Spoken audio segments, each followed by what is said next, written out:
नमस्कार. मी सतीश देसाई, पुणे. 68 वर्षे वय माझं. मनाचे श्लोक स्पर्धेसाठी मी 119वा क्रमांकाचा श्लोक निवडलेला आहे.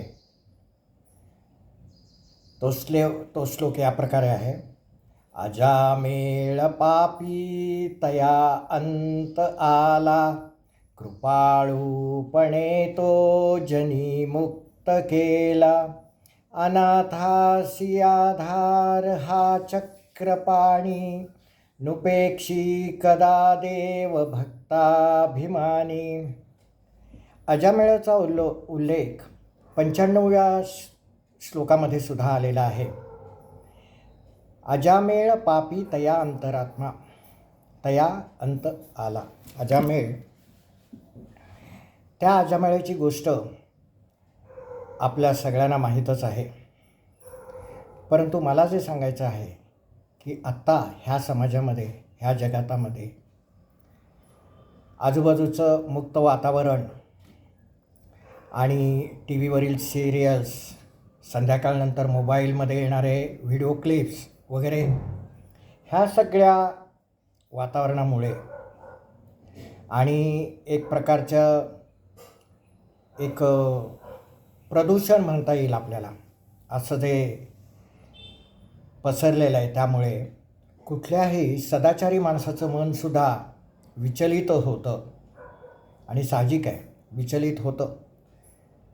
परंतु अजामेळाला किती पापं केल्यानंतरसुद्धा त्याला भगवंत दयावंत आहे आणि दयेने त्यांनी त्याला मुक्त केलं, त्याला पापातनं मुक्त केलं, उद्धार केला. असं जरी असलं तर याचा अर्थ असा नाही की आपण काही पापं किंवा दुष्कृत्य करावीत, देवाची क्षमा मागावी आणि त्यानंतर परत आपण त्यातनं मुक्त होऊ, असं नाही.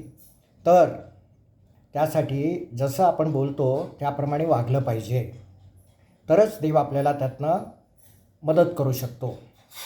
आणि अनाथासी आधार जो आहे, तर आपण सदाचाराने जर चालत असू तरच देवाचा आपल्याला आधार मिळणार आहे.